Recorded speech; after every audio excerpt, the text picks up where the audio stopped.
Armstrong அவர்களின் கொலை வழக்கில் தமிழ்நாடு காங்கிரஸ் கமிட்டி தலைவர் திரு செல்வ பெருந்தகை அவர்களுக்கு தொடர்பு இருக்கிறது.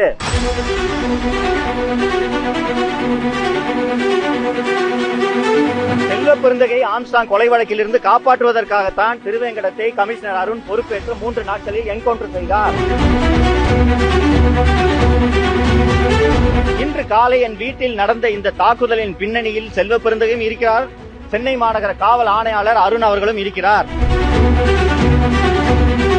காவல்துறைக்கும் தமிழக ஆட்சியாளர்களுக்கும் என் வீட்டில் நடந்த தாக்குதலுக்கு சென்னை மாநகர காவல் ஆணையாளர் அருண்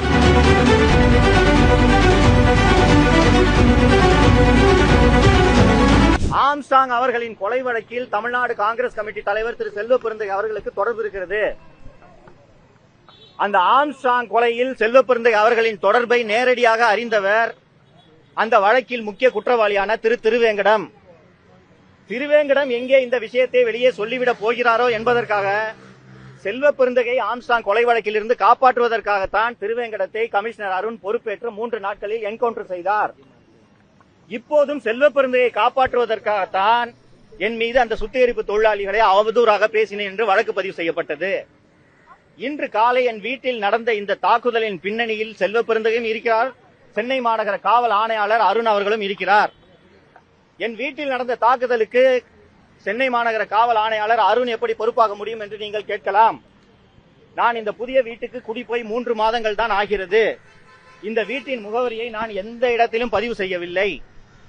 அப்படி இருக்கையில் நன்றாக திட்டமிட்டு என்னுடைய புகைப்படங்களை ஒரு அட்டையாக பதிவு செய்து அது பதாகைகளாக வண்ணத்தில் பதாகைகளாக தயார் செய்து 2 பஸ்களில் சுத்திகரிப்பு தொழிலாளிகளை அழைத்து வந்து என் வீடு இந்த இடத்தில் இந்த சந்தில் தான் இருக்கிறது என்ற தகவலை காவல்துறையை தவிர்த்து வேறு யாரும் அவர்களுக்கு கொடுத்திருக்க முடியாது. மேலும் என் வீட்டில் இன்று காலை 10 மணிக்கு தாக்குதல் நடப்பதற்கு முன்பாக வாணிசி விஜயகுமார் என்ற தமிழ்நாடு காங்கிரஸ் கமிட்டியில் செல்வ பெருந்தகையின் ஆதரவாளராக இருக்கக்கூடிய ஒரு வழக்கறிஞர் சுத்திகரிப்பு தொழிலாளிகள் என்று அழைக்கப்படுவோரை அழைத்துக் கொண்டு சென்னை மாநகர சாலைகளிலே ஊர்வலமாக செல்கிறார். ஊர்வலமாக வந்த பிறகுதான் என் வீட்டின் மீது தாக்குதல் நடைபெற்றது. காவல்துறை நினைத்திருந்தால் 1 நிமிடத்தில் இந்த தாக்குதலை தடுத்திருக்க முடியும். சென்னை மாநகர காவல்துறைக்கென்று ஒரு தனியாக உளவு பிரிவு இருக்கிறது. அந்த உளவு பிரிவின் வேலை இது போன்ற குற்றங்கள் நடைபெறாமல் முன்கூட்டியே தடுப்பதுதான். ஒரு வழக்கறிஞர் கிட்டத்தட்ட ஒரு 50 சுத்திகரிப்பு தொழிலாளிகளை புளோரசன்ட் கலர் போட்ட யூனிஃபார்ம் போட்டுக்கிட்டு சென்னை வீதிகளில் ஊர்வலமாக அழைத்து வந்து வீட்டில் தாக்குதல் நடத்துறாருன்னா இது கூட தெரியாத உளவுத்துறை என்ன உளவுத்துறை என்பது எனக்கு தெரியவில்லை. இந்த காரணங்களின் அடிப்படையில் தான் சென்னை மாநகர ஆணையாளர் திரு அருண் மற்றும் தமிழ்நாடு காங்கிரஸ் கமிட்டி தலைவர் திரு செல்வ பெருந்தகை அவர்களின் தூண்டுதலின் பேரில் தான் இந்த தாக்குதல் என் மீது நடைபெற்றிருக்கிறது. மதுரவாயலில் நான் குடியிருந்த வீடு கடந்த மே மாதம் காவல்துறையால் சீல் வைக்கப்பட்டு குடியிருக்க வீடு இல்லாமல் நான் சில மாதங்கள் ஹோட்டலில் தங்கியிருந்தேன்.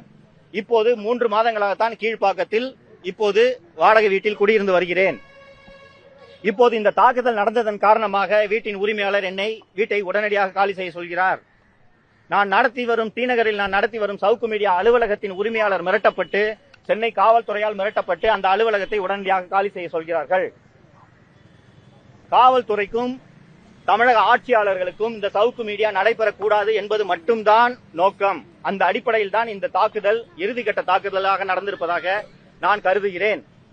காலையில் 10 மணிக்கு நான் வாகனத்தில் எனது அலுவலகத்திற்கு சென்ற போது இப்போது இங்கே இந்த வீட்டில் தாக்குதல் நடத்திய கும்பல் பின்னால் துரத்தி வந்து என் வாகனத்தின் மீது கல்விட்டு எறிந்தார்கள். ஒருவேளை இந்த தாக்குதல் நடந்த போது நான் வீட்டில் இருந்திருந்தால் நிச்சயமாக என் உயிருக்கு ஆபத்து ஏற்பட்டிருக்கும். இதன் காரணமாக இப்போது இதுவரை 4 ஆண்டுகளாக என் மீது பொய் வழக்கு போட்டு என்னை நீதிமன்றத்திற்கு அலைக்கழித்து என்னை முடக்க நினைத்தார்கள். அவர்களால் அது முடியவில்லை என்றதும் இன்று என் வீட்டின் மீதும் என் மீதும் கொலைவெறி தாக்குதல் நடத்தும் அளவிற்கு துணிந்து விட்டார்கள்.